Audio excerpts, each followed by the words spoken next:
Welcome, everybody. And I am delighted that today we're doing another of our webinars with lived experience. This is Living Well with Dementia Tips and Strategies. So we're going to discuss a whole number of areas that people have asked us about living with dementia. And so before we start, our panelists for today asked me to provide a little bit of a frame for today's discussion. Living well with dementia is really not fundamentally different from simply living well. That is to say, each one of us has our own situation, our own interests, our own state of health. Each of us need to step back and look at our overall health and do a bit of a self-assessment. After all, most of us know what is good for our health. We know that what is good for our health is also good for our brains. For example, walking, eating, exercise, making healthy choices. I will, in the chat box, put a link to today's helpful resources document, and included in that is a link to our recent Introduction to Brain Health webinar recording, as well as a number of different resources that you might find helpful. So like our previous lived experience series, this will be in an interview format. My name is Lori Kelly. I'm the Provincial Coordinator, Program Operations for Alzheimer's Society of BC, and I am today's host. And I am once again delighted to introduce today's presenters. Myrna Norman, Craig Burns, and Jim Mann are all members of the Society's leadership group of people living with dementia, and are also active and passionate advocates. Welcome to you all. Thank you. Thanks, Lori. You're very welcome. All right. So people have asked us for strategies on things like how to keep focused on the day rather than getting sidetracked doing other things, or how to deal with a lack of concentration and focus, or for tips to help with organizational concerns. So as we prepared for this session, we talked about that not everything can be solved with a strategy. Many changes that people experience are due to the progression of dementia, and getting sidetracked, lack of concentration or focus, and trouble with organization are all things that may well just be part of the disease and not able to be resolved. So rather than just offering strategies for tackling these particular changes, we wanted to start today with a discussion about the importance of self-compassion in living well with dementia. So I'm going to kick it off. Jim, let's start with you. Well, I think it's too easy to beat yourself up. And as much as I recognize that, I also acknowledge that I do it. But it is important to understand that change happens. And so at the end of the day, you go with the flow, and be patient with yourself, realizing that sometimes,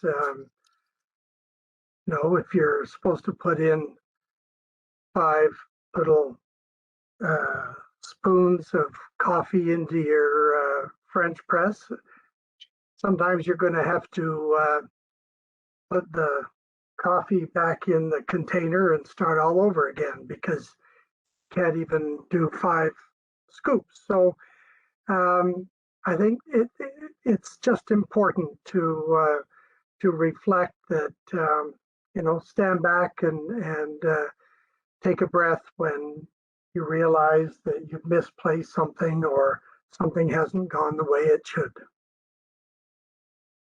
Thanks, Jim. And I see that there are some people having sound issues. So if I seem a bit distracted, everyone, I'm just trying to bring some other people in and help them with sound issues. Craig, um, just over to you on the same thing, just in terms of self-compassion.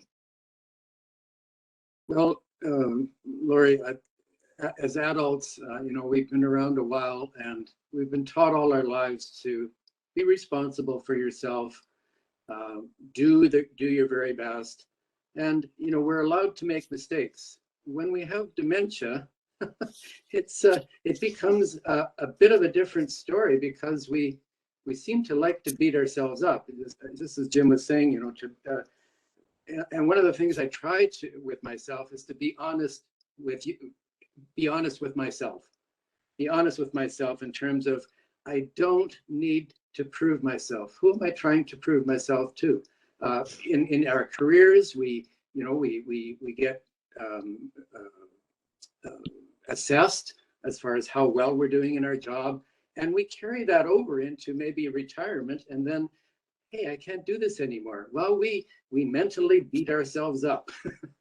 And we need to be honest with ourselves and to try and let it go. Some of us are wired a little bit more than others to always do our very best. And if we can just be gentle with ourselves, that's one of the main things. The other thing is just, it's so basic, but let's stay healthy. Let's do the right things in terms of keeping our health as good as possible.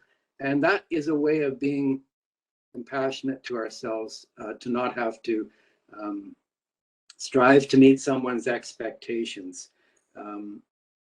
For me lately, I have to monitor as far as how much sleep I get. I could sleep till the cows come home, and I don't want to do that. I want to monitor that I get enough sleep, but not too much.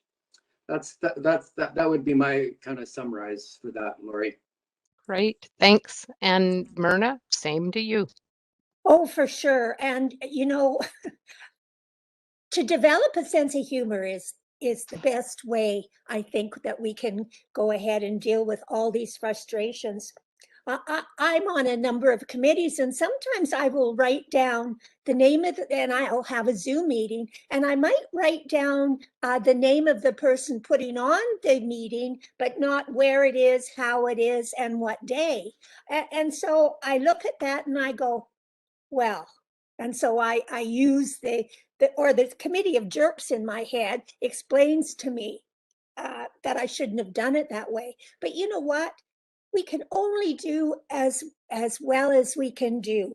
And once we understand the whys about why our brain is not working the way it used to, it's so much easier to put it into perspective. And also, the Canadian Charter of Rights for people with dementia says, a person living with dementia, the Charter can help you assert your rights to live free of stigma, benefit from all Canada's civic and legal rights, and participate in policies that help you. So I think the operative word there is stigma. We, as people living with a dementia, often complain about the stigma we run into on the streets. And that's real and it's horrible, and we shouldn't have to deal with it. But we are doing it to ourselves, aren't we? Every time we call ourselves names or we berate ourselves for not being able to do something, we are actually stigmatizing ourselves. So let's all make a promise today that we won't do that anymore. The world won't come to an end if I put 5 cups of sugar in where I wanted 5 cups of flour. We had to throw a few cakes out, but that's all right. The world's not coming to an end. Thanks. Lovely. Thank you so much, you guys. That's a great way to start off. So one of the areas that many people living with dementia struggle with is the loss of abilities, like the ability to drive safely, the sense of loss, of independence. Can you speak to that in your own life? And Craig, I'm going to start with you. Sure. And on the subject of driving, first of all, I live on my own, so I get to do it all. Go get the groceries, go down to the beach, visit friends, that kind of thing. So driving is an important thing for me, and I've been driving since I was 16 years old. So I know how to drive. However, I'm still a safe driver, but I have noticed, if some of you know me, you know that I'm fairly detail oriented. And so I observe how I drive. And I've noticed that I sometimes look around and I go, where am I here? Okay. Or where was I going and where is that store? And so I want to know that about myself. And also I don't want to hide it. Now, I have two adult children, and one of them lives in town here, my daughter. And so I mentioned it to her a bit. It's kind of like, it's like, do I really want to share this? You know, or is she going to beat me up, or is she going to say, oh, well, Dad, you better stop driving? I mentioned it to her, and we had a good discussion about it, because she said, Dad, I've noticed that as well. We didn't make a big deal of it, but I want to be aware. And also, she knows this. If she sees something, whether it's driving or whatever it is, about my behavior or my actions or whatever, I want her to let me know. So that's a big one as far as the loss of abilities. Now, I don't know where it's going to be down the road. I'm certainly not looking forward to the day when I'm not going to be able to drive. That's a big chunk of independence there. But I do want to be aware of that. And I also want to not just keep it to myself, because it's not just me. I have a community of people around me, even friends on here, who encourage me, and they question me, and they ask things, and I need that. I need a community of people to keep me responsible, to myself and to others as well. That's one example of kind of a bit of the start of the loss of abilities. Not happy about it, but that's the way it is. Thank you for sharing, Craig. Myrna, I'm going to toss it over to you. You had mentioned the document, the rights document. And so how does that fit the rights of people living with dementia versus losing some privileges and abilities? It's really tough because, sorry, we're having some testing in our building. I did not give up my license of my own accord. I, like probably all of us here, started driving as soon as we could, which was 16. And I was very independent, so much so that I might grab the dog and a couple of things and head off camping by myself for a couple of days. So when the doctor said, you do not have the skills to drive any longer, it was a tough pill to swallow. But you know what? If I had just a momentary lapse in thought, which can happen easily, I could have hit somebody. I could have hit a child or somebody crossing the street. So as angry as I was about losing that privilege, and it is that, it just is what it is. One of my daughters always says to me when it's a difficult problem, Mom, it is what it is. So just do what you can to get through it, but you're not going to change it, really. We just have to learn to live as well as we can, taking in, sort of accepting our limitations, but not forgetting that we not only have a right to be happy, we have a responsibility to be happy. Nobody can make you happy. You have to do it on your own. I don't know where I was with that answer, Lori, but it is what it is. Indeed, I love that. I might put that up on my wall. Jim, over to you. I think people will take a creative writing course, and I think the key word there is creative, and I think of it as the need for creative solutions. For me, I did give up my driver's license voluntarily, and in large part because I did almost run somebody over. But I take the bus everywhere, and I am fortunate to be about a block and a half from a bus stop, and that goes right to the Sky train station, and it's so it is convenient, and the service is rapid. But um, if I didn't take the bus and wasn't driving, certainly my world would shrink, and that is what um, why I guess I'm spending a few moments on this topic, is because for all of us who are living with dementia, to have our world shrinks right at diagnosis, because you do become limited in in doing various things, whether it be trying to put well, bake a cake or whatever, and so consequently, there is that need for creative solutions, and if you can't drive, then your world is going to shrink really, really quickly. If you're not able or willing to try a bus, and to get around, to go downtown or whatever. And so I think the key is to look for another way. Water flows down until it's flows down a creek until it's blocked, and then it finds another way. And likewise with us, we just together need to work out how best to work around the issue. Great. I hope by this time I even answered your question. Yeah, you totally did. That's really good. And in fact, it did go, the conversation did go a little more into a wonderful conversation of driving. And so I'm just going to put a link to a YouTube video where we had a webinar on driving and dementia. Driving and dementia. Sorry, I'm not sure why it is that it's so hard to type and talk at the same time, but there you go.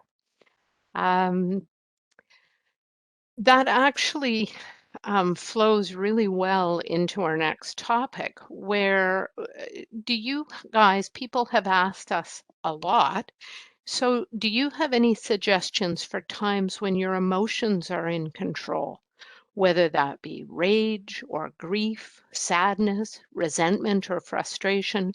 One of the things that people have shared with us, and that I know you guys have talked about, is that one aspect of dementia is that often emotions are quite heightened. So, do you have any suggestions both for people living with dementia and perhaps for care partners of suggestions, ways that they can um, manage themselves when their person has that heightened emotional experience? So, are there things that you've found helpful? Myrna, I'm going to start, your turn to start. Okay, a couple of things here that are really important.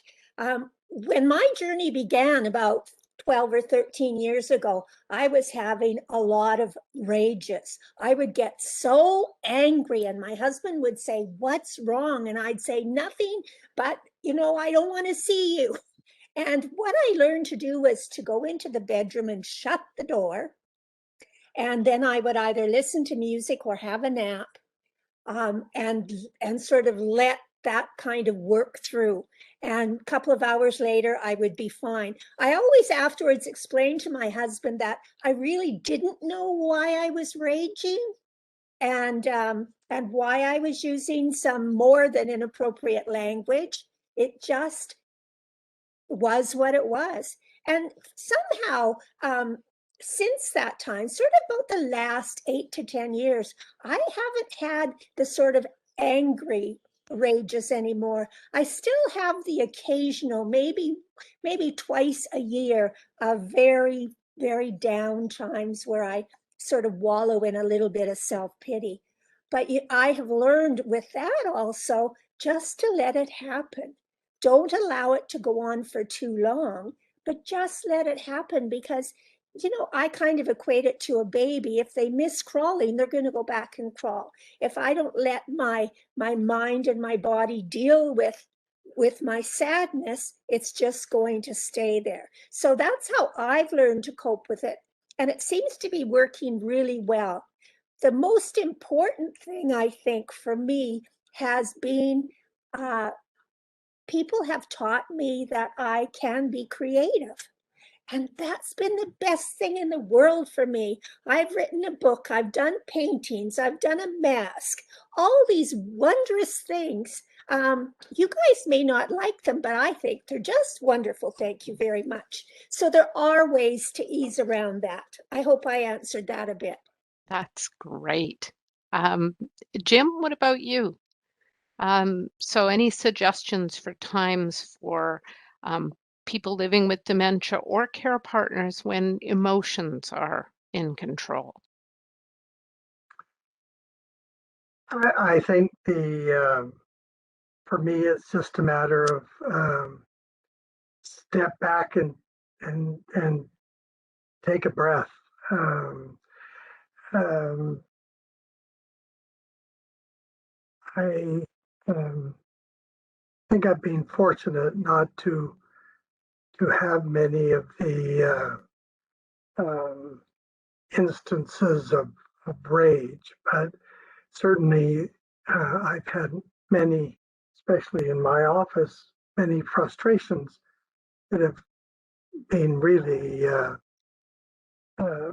made me say, what is happening here? Why am I not able to find what I'm looking for, or what have I done with this or that? And it'll sometimes tie me up in knots, but I just, stop and just sit back and okay. And with Alzheimer's, I have the benefit of not really remembering,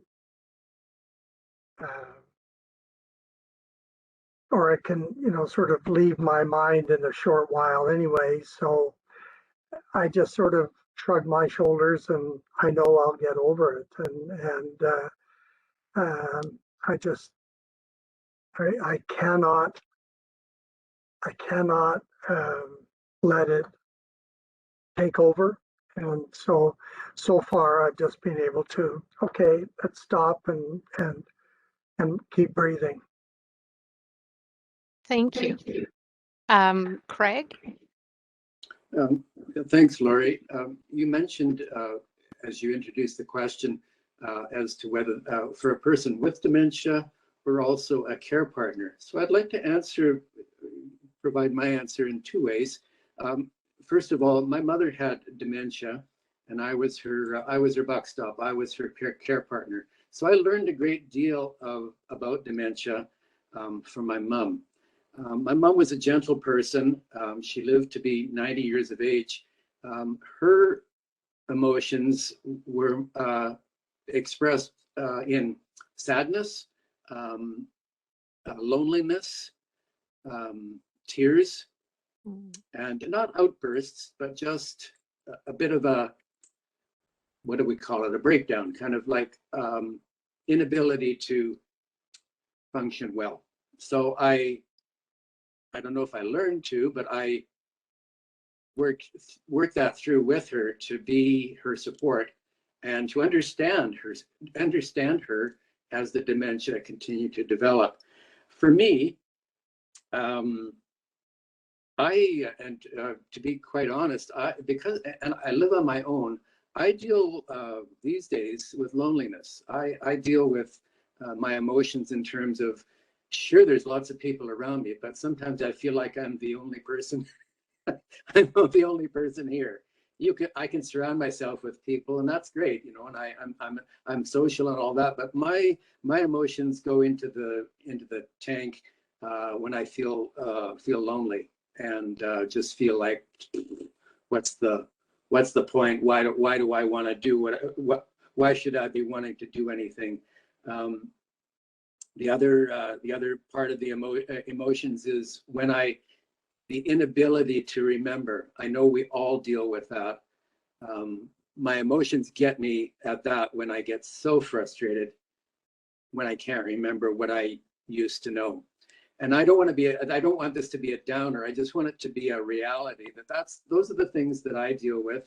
And I surround myself with activities that I can do, skills that I still have, and groups that are working on a focus on different organizations where I can contribute to that, and I find that most helpful for me dealing with my emotions.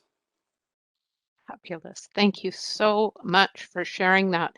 And I don't think in any way any of you were downers. I think what is so valuable about these lived experience webinars is speaking to the truth of living with dementia. And it goes back to the way that you had suggested, the three of you suggested that we start this webinar in that context of both self-compassion and self-empowerment. That what I hear so strongly from each of you is acknowledging that dementia has meant that there are limits. And as you said so eloquently, Jim, finding creative ways around that, thinking of yourself as a stream, spending the time, both, Craig, both you and Myrna talked about just kind of acknowledging that sadness, that loneliness, allowing yourself to feel it, and putting a limit on it. And I think that's really, really powerful. I'm going to just jump a bit. To kind of jump off something you said, Craig, you talked about how frustrating you find it not being able to remember things. And certainly we hear from many, many people with dementia that that is one of their biggest frustrations. So what tips or strategies do you three have to help remember things? Anybody want to kick that off? Well, my iPhone and my iPad are part of my body now. If I don't have them, I'm scooped. And one of the things I've taught myself is when a thought comes to mind, let's say something simple like, oh, I need to pick up celery or I need to pick up milk from the store. Don't leave it for 5 minutes. Get your iPhone and put it in your notes. Celery, milk, whatever it is. Otherwise, it's gone. And what was I going to get at the store? Oh, it's gone now. The other thing is appointments. There's a meeting next Thursday at 1 o'clock. Well, put it in the calendar, electronic calendar now. Give a few details, give a little context to that, and make sure it's there. And then when updates come on your email, like, oh, we moved the meeting from there to there, do it right away. That's my coping mechanism. Because if I rely on my memory, we're done. It won't work. If you said to me, so what's happening tomorrow? Well, let's see, tomorrow's Friday. I know I've got some stuff going on, but I have to go to my iPhone. That's just the way it is. So thank you, technology. Thank you for sharing that. Jim, Myrna? We are so fortunate to live when we do, because we do have the technology. I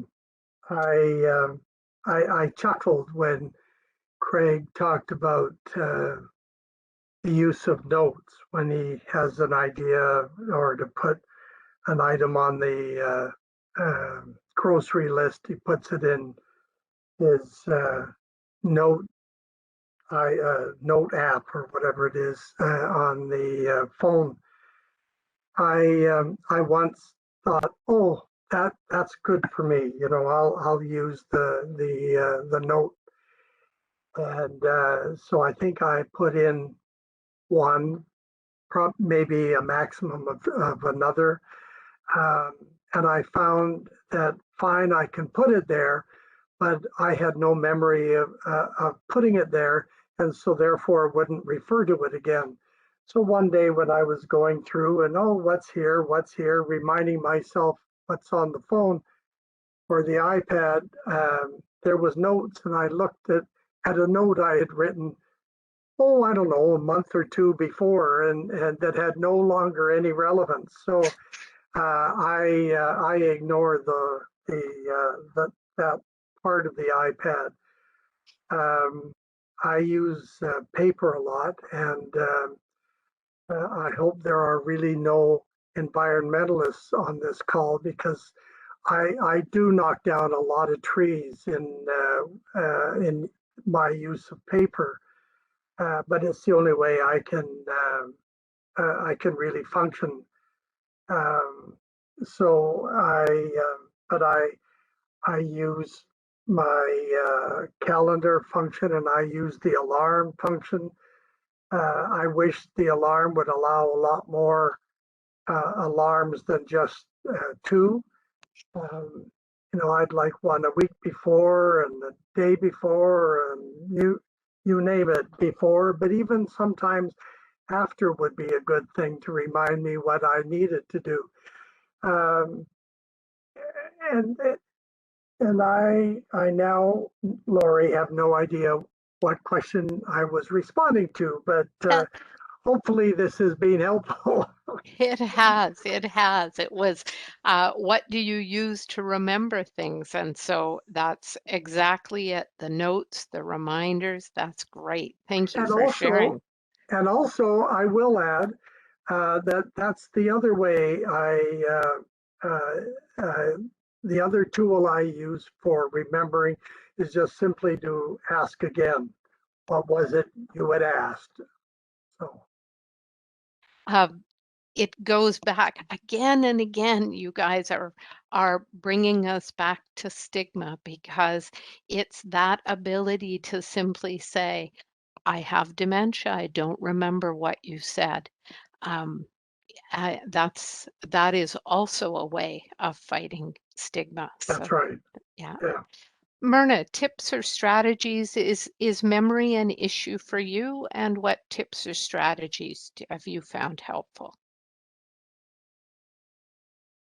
You're muted. Oh, yeah.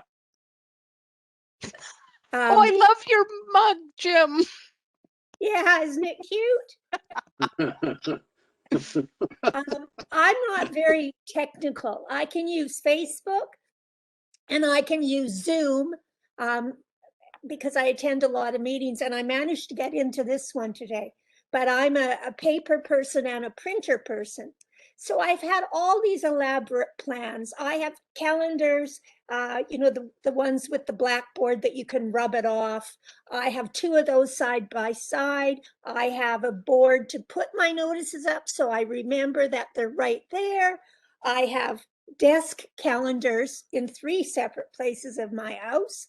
And it doesn't really help me all that much, because like I said earlier, I will forget. I might put something on my calendar that when I look at it the second time means absolutely nothing to me. But the committees that I'm on, and the people that know me, and I'm not afraid to say I have a dementia, are really good about sending me reminders. And that's always enough. For those of you that are experiencing this weird loss of memory thing, I'm really lucky. My husband brings me a sliced orange, a cup of coffee, and my medications every morning when I get up, as I sit and watch the news and he runs around. No, it's not that bad. Anyway, I will have my coffee, finish my orange, and my husband will say, "Did you take your pills?" And I have absolutely no idea if I have or I have not. We have on occasion thrown them in the garbage because I have put the orange peels on top of them. It's gone just that fast. And so, you know what? Again, it is what it is. My husband's aware of that, so he adjusts his day plan to help me remember things. It's so I want to say awe-inspiring, but it's not inspiring, really, but it is in awe because it's so different, to forget that fast. It's really weird. And of course, we forget the arguments we may have had with our spouses, and that's a good thing. Go ahead, Jim. No, I was just going to say, Lori, that Myrna brings up a really good point, that I've spoken to various researchers who about what we want to help people with dementia in doing various tasks, and I guess I could use Alexa as an example, or a tool like that, and I've in conversation with people, I've talked about the what's the word? Oh, it's okay to a point. It's effective to a point, but Alexa doesn't see you. So Alexa may well say, Jim, it's time to take your pills. And so maybe you should go to the kitchen and get your pills from the container. So then maybe 20 minutes later, Alexa might say, Jim, did you take your pills? Sure, Jim says, I've taken my pills. Really? Did you? And did you go to the kitchen? Yeah, I went to the kitchen. Good. Did you take your pills? Sure, I did. But what Alexa doesn't know is that from an earlier time in the kitchen, you had, there was let's say a little puddle of water on the counter. So when you went to the kitchen to take your pills, you saw the puddle of water and said, oh, I forgot to soak it up. So then you get the cloth, you soak it up, and then you go back and, did you go to the kitchen? Yes. Did you take your pills? Well, sure, I did. So I guess I say that only because it's just one example of people. You can over rely on technology sometimes, or see it as the damn, I'm forgetting the word, seeing it as the sort of the magic bullet, and everything has its restrictions. So I guess that's so buyer beware, buyer be aware. So I'm thinking there's two things that come to mind. One, I remember years ago, a person with dementia talking about when she was baking, and she really enjoyed baking, but recognized that she would forget that something was in the oven.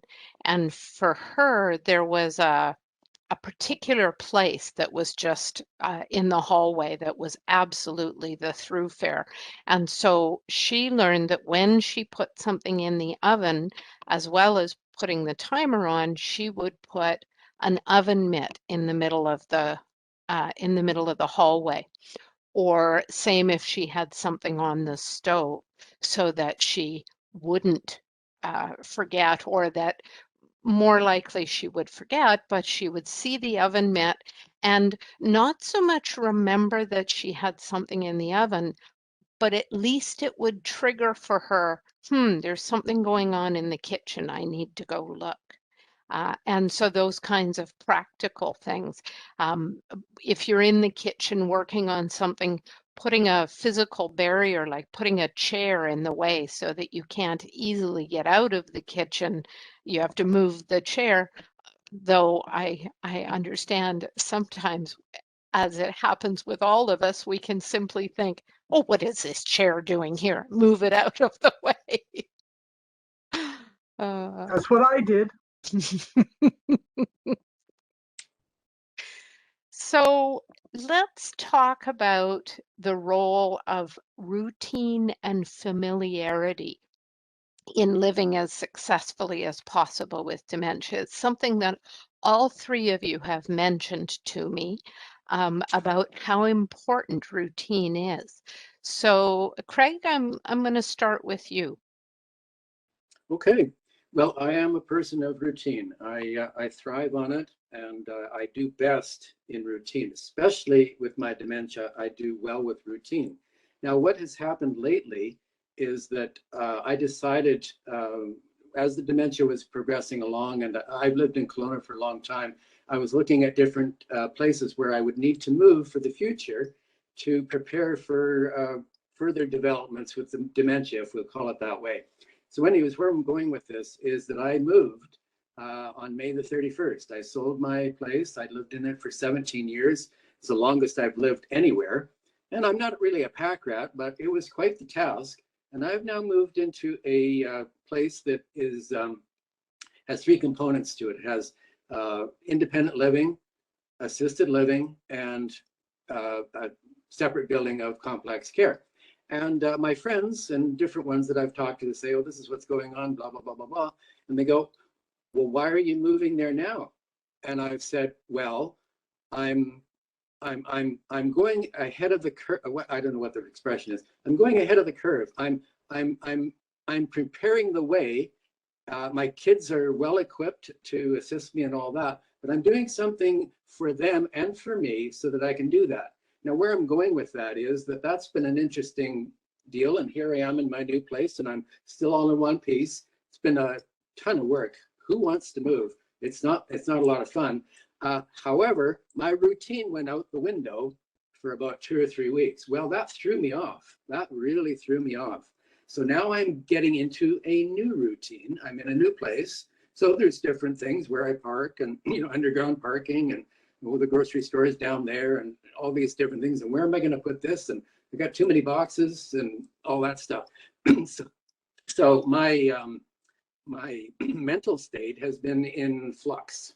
Let's just call it that. And now the dust is settling, and now I'm feeling much better about things. But it just reinforces to me that yes, routine helps me function very well. So and if you were to ask me if we had a conversation just between you and I, as far as, so how are you doing in your new place? Well, I've been here 3 weeks.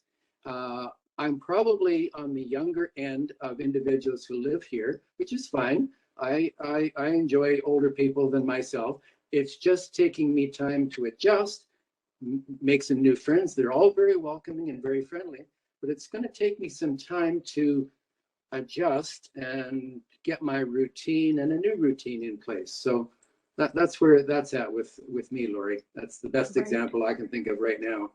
That's a great example and actually flows very nicely. Jim, when we were talking about this presentation, one of the things I remember you mentioning was that the fact that what is a successful new routine for someone may not be the same as it was before dementia, and that family members need to be open to new likes and dislikes and patterns. Do you wanted to say any more on that? Sure. That sort of, I guess, in my mind, sort of goes beyond the routine. So I'll come back to routine if you can remind me. I will. But the idea that things change really was brought home to me when I was in Ontario speaking to a conference, and somebody in the long-term care industry was talking to me later and said that how families would get upset with the administration because why are you feeding that to my father, because he doesn't like that. He doesn't like what he's eating, or he doesn't like that. Let's say beef stroganoff as an example. He never liked beef stroganoff. So why are you feeding that to him? And and the thing was that Dad was loving beef stroganoff, and so I look at my brother, who was a very picky eater. Oh my God. And my parents had passed away. He had a quadruple bypass. And so he went for a month into a rehab place. And I ended up finding out that one day he had had corned beef sandwiches. Well, the idea that my brother would ever have a corned beef sandwich just blew me away. And so I celebrated that one, but I guess I use these as illustrations that as dementia takes hold, that it people do change from that. Some of their likes and dislikes are change. Some of what you used to love doing, whatever. Well, okay, but I don't anymore. And I think it is important. That isn't such an important adjustment that needs to be recognized. That okay, if you don't want to do it anymore, then that's all right by me. But know that at some point, why are you not? Why aren't you getting the paper anymore? Because I love it. Well, fine, okay, we can restart it. And just again, it's that creative solutions and being open to change, but recognizing that in fact change will occur, and not to fight it, like the people that the woman in Ontario was telling me about.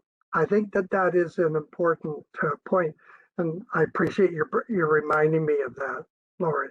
No problem. I really appreciate you bringing that up. I know I personally had that experience of telling what my mom liked, and only to discover that I was wrong. So I really appreciated that comment. Did you want to talk about routine at all? Oh, yes. I must admit I was not the biggest fan of routine many years ago. Um, I remember, if I was driving from point A to point B, I'd go one way down and one way back because, just to break it up. And so, but I now value routine, um, and value it a lot more than I ever thought I would. So that, every day, I come down to my office, and I'm here in the mornings, and sometimes in the afternoon. My wife and I will go out, at least when we'd go out, and now I just spend more time in the office. But there, and when I lose that routine, and I guess I use like holidays, for example, Christmas holidays in business used to sort of slow down around the middle of December, and until early part of January. People would be catching up on holidays or whatever. And so I used to find that period really, really hard on me because there were no meetings. There were no expectations of any of sort of deadlines. And I'd be thrown off, and be sort of at odds with myself. And likewise in the summer with summer holidays and so on. And so it reinforced to me how I am now so reliant on that normal routine, that normal way to function. And again, that sort of goes back to what we were just talking about, how things change. And again, it's one more thing that people will need to adjust their understanding of that person with dementia, that their need for a routine becomes very, very important. I know I remember years ago reading of a couple, and he had Alzheimer's, and they had a, a I think it was a winter place, and that they sold because they used to go to it all the time, but he found the disruption, the lack of routine, the going to a different place, and the need to establish a different routine so hard they just up and sold it. So Thanks. That's a great example. Myrna. I have never been a very routine person, but I agree with both Jim and Craig that routine is one of the best ways for us to cope well with our dementias. I learned that I'm learning so many new things. I learned that just a short while ago when we had a computer issue, and so I wasn't on my meetings for a couple of weeks, and I felt lonely and sad and unproductive. And that's when I sort of went, hey, all of this is so important to help me feel good about myself. Thank goodness my husband is a man of routine, and he makes all the meals. I leave the water running in the kitchen till it floods. So he's better in the kitchen than I am. Sometimes I do it on purpose. No. So routine is very, very important to help us get through every day. That's great. Thank you. Just as we are getting close to the end, I don't see any questions in the chat. I just wanted to mention one comment that I thought was helpful when we were talking about anger. My husband punches into the air when he gets frustrated. He doesn't get angry to anyone, but just shows his own frustration. And I wanted to just mention that comment because it fits so well with what you guys said. Just that idea of being open and honest about how you're feeling. How all of us are feeling. I think that there's so much of this is true that living well with dementia is also just living well. I've got one last quick thing. Some people had mentioned that they have trouble telling time. Do any of you have, or have you heard of strategies for this? There is a clock that can be purchased, and it will verbally tell you the time. You can use, as Jim said earlier, Alexa or whatever the other one's name is. Or I can't wear a watch because I'm allergic to the metal. So I look at the computer. My husband is training me to look at my cell phone, and it says it on there, or ask somebody. Feel Great. comfortable. Yeah. Yeah. I also know there's a couple of things. There are dementia clocks.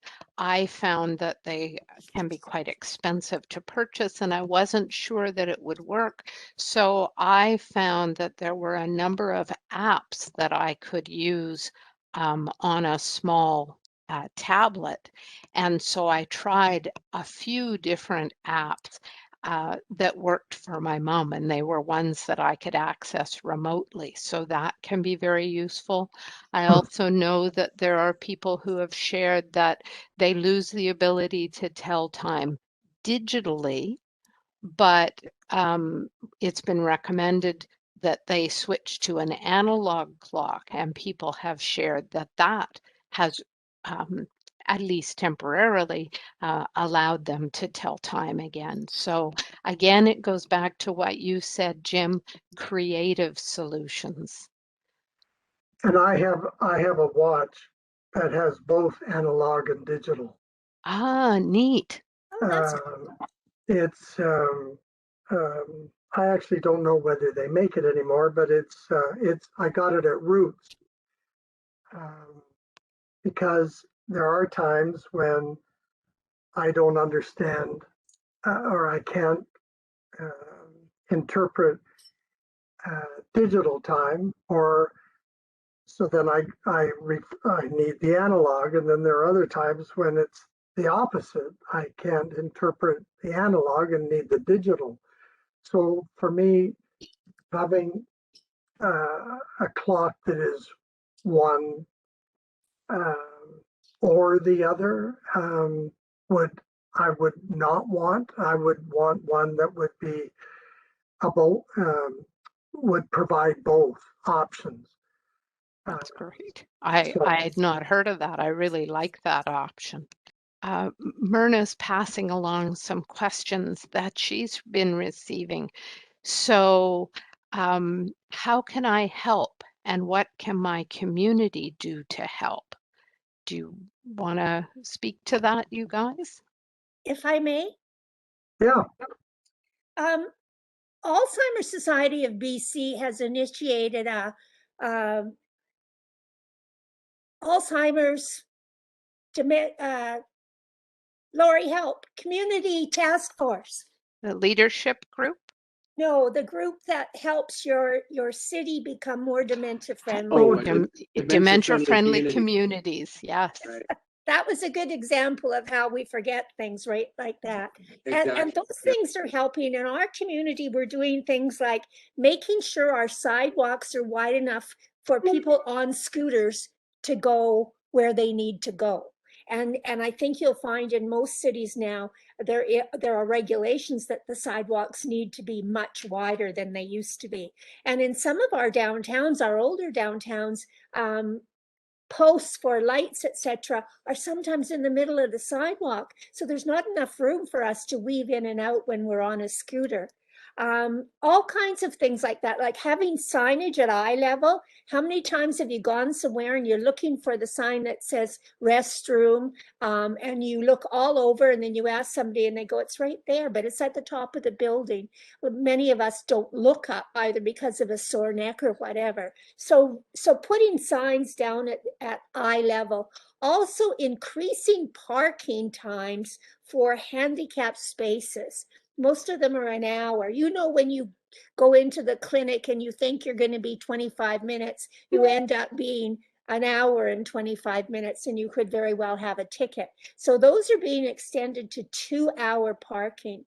So it's things like that that not only help people living with dementia live well, but everybody that has some sort of a disability. So speak to your town, speak to your mayor or your councillors, and get them to make these changes that help. A restroom or access to a restroom downtown. And the other awesome thing is to have a large sign in the middle of your town. We have Memorial Peace Park in Maple Ridge, and we're going to be getting a very large sign in the middle of the Peace Park. So I can walk up to it and it'll say, you are here. And it'll point to the library, to City Hall, to shopping, to a restaurant. And that is just like, it can't cost that much and it can do so much good. Thank you so much for mentioning that, Myrna. Yeah, the Dementia Friendly Communities Initiative is a tremendously powerful way that we can make our community better for all of us. So thank you for that. One more moment. What's the one thing each of you wants people to know about dementia or about people with dementia? Got to keep your sense of humor. If I lose my sense of humor, I'm sunk. So keep going that way. it's a journey with possibilities. Powerful. Thank you, Jim. And Myrna. You really can live well with dementia. Don't give up. Don't believe what the doctor says. Go home and get your affairs in order and wait to die. Get out there and live. Fantastic. And once again, thank you again for the three of you. Ever you have questions about your experience of living with dementia, or are curious about something related to dementia, or just need to talk to somebody, that's what the First Link Dementia Helpline is for.